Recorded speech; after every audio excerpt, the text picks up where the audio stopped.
YouTube, it's Evan, and welcome back to another video. In this video, I'm going to be comparing the iPhone 6, which is on the left, to the iPhone 6s, which is on the right. So I want to talk about a few things with each of these phones. Obviously, the 6s having a faster processor and an extra gig of RAM is going to be faster.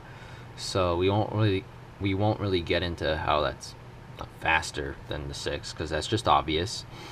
It's got a 12 megapixel camera as opposed to the 8 megapixel camera on the 6, so it's gonna take slightly better pictures as well. The biggest upgrade in the camera department, as far as I'm concerned, it's a much more noticeable upgrade, is the front facing camera, where it's much better on the 6s. Now the 6 wasn't bad.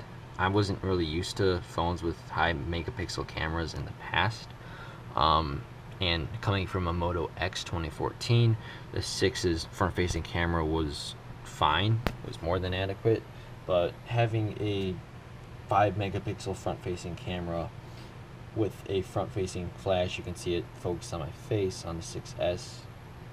Not finding it on the 6. Oh, okay, there we go. It just makes for a much better camera overall, which is great. Now, I know it's not the best smartphone camera on the market. That would probably go to the Galaxy S6, followed by the LG G4/V10. But this is still definitely a great camera phone to have, and possibly the Nexuses would be in that ballpark too. Some other things I've noticed when comparing the two is that the screens are slightly different. They're the same technology and everything, and Apple didn't say anything about the 6s having a newer type of screen in any way, but the display does look to be a little warmer on the 6s, and noticeably so. Now I know this can just be down to the factory it was manufactured in, and not all iPhone displays, even if they're the same generation of iPhone, look exactly the same. That's true with all smartphones, actually. But the 6s definitely has a noticeably warmer display, and I do like it a lot more. I don't know if you can really see on camera the difference between them, but it is pretty noticeable when you put them side to side, and I definitely like the display on the 6 more, coming from two Android phones that were both using AMOLED displays. So maybe I'm a little biased, but I think the 6 with its warmer display definitely looks nicer. The whites aren't too yellow, in my opinion, at all. They're still very neutral looking, but just overall, the display looks much better to me. Okay, moving on to let's talk about the in-hand feel of both of these phones. Okay, so the 6s, as some of you may know, has a is manufactured using 7000 series aluminum, which is the same type of material used in the Apple Watch. So it's the same type of material used in the Apple Watch Sport Edition, which is a base model, but it is a very strong type of aluminum. And the reason why Apple did this is because of the bend gate concerns with the iPhone 6 and that whole problem, which wasn't really much of a problem for most people. My iPhone 6 never bent in the short time I had it as my daily driver, but it definitely settled the bend gate crisis, if that's what you want to call it. So I'm not sure if it's just the color differences, because this is the silver iPhone 6s and this is the space gray iPhone 6. Silver iPhone 6s definitely has a bit of a different feel to it. It feels a bit less slippery, and I'm pretty sure that actually is thanks to the 7000 series aluminum, because other people have talked about that as well. Another thing to the 6s, which is actually a potential downside when compared to the 6, is it is 10 grams heavier than the 6, and that's due to a variety of things. One of them being the 7000 series aluminum, but for the most part, I believe it's because of the 3D touch, which is not featured on the 6, and that's another cool thing. I'm not using it as much as I had expected to, but it is really cool to have on the 6S. It's just kind of fun. Sometimes I just mess around with it, even when I'm not doing anything. But in things like, I don't know, there's not too many apps that use it yet. I believe Twitter, no, Twitter doesn't use it yet. But it's fun to be able to do. It's fun to be able to do a quick voice search on Google. That's Google just got updated with 3D touch support, which is cool to see Google embracing Apple's newest features. But overall, 3D touch really is a glorified right click, and there's really no getting around that. But I do really like the taptic engine in the 6S. It feels much better than a standard vibration motor. It really does feel like the phone is just like tapping you. As far as battery life goes, this one is a little bit disappointing for the 6S. Now, first of all, full disclosure, my 6S has the Samsung manufactured Apple A9 chip, which means it's going to have slightly worse battery life than 60% of iPhone 6Ss, which are manufactured with which had their chip manufactured by TSMC. So my battery life might be slightly worse than yours if you're watching this and have a TSMC made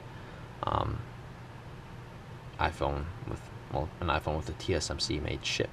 That said, battery life isn't much worse than it was on my 6.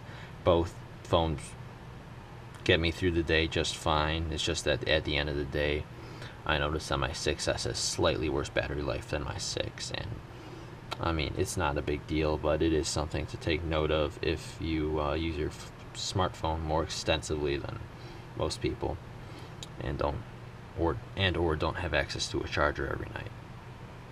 The weight on the 6S is definitely noticeable. Some people like it. Some people think it adds some substantiality to the feel of the phone and everything. People thought the 6 felt a little flimsy and light. I don't really agree with that. I feel like the 6 felt solid enough. And I mean, I'm coming from, I had an S4, which was 130 grams, so about in same ballpark as a 6. And then a Moto X 2014, which weighed about 140, closer to the 6S. The Moto X 2014 is a much bigger phone, so I'd expect it to weigh a lot, well, a bit more than the S4 did. But this iPhone, this is about the same size as the Galaxy S4, Galaxy S6, and the Galaxy S6, which was 130 grams. So Apple, you really could make your iPhone a little bit lighter, in my opinion. And that gets even worse with the 6S, which puts on an extra 20 grams, or the 6S Plus, which puts in an extra 20 grams of weight over the 6S, or the regular 6 Plus. So Apple, I don't know. I guess iPhone 7 is supposed to be really light and not to mention really thin. I don't think we need a thinner iPhone, Apple. I'm not really noticing the fact that the 6S is 0.2 of a millimeter thicker than the 6 at all. My case that I use, it's a pretty slim and compact bumper case, pretty tight-fitting bumper case, and it works just fine with the 6S, even though it was made for the 6. I haven't really noticed anything different as far as the speakers on both phones goes. That's about the same. These phones are very much the same in most ways. I've noticed Touch ID to be a little bit faster on the 6S, but a lot of the times it still doesn't recognize my fingerprint. I don't think it's gotten any better at that, at actually recognizing the fingerprint, but I have noticed it's actually faster when it does at unlocking the phone. So take that for what it's worth. Now, one thing you may be wondering is, should I upgrade to the iPhone 6S if I already have the 6? And my answer is gonna be probably not. unless well, there's a few caveats to that. If you love the idea of 3D touch and want to try that out, then yeah, sure, go for the 6S if you just can't wait. But I'm gonna tell you right now, it's not something you're gonna be using all the time, every day, and that's probably not gonna change before the iPhone 7 comes out.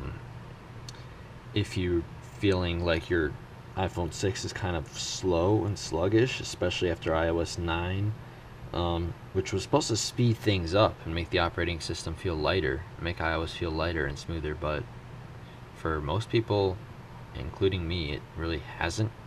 My 6 kind of started feeling laggy with iOS 9.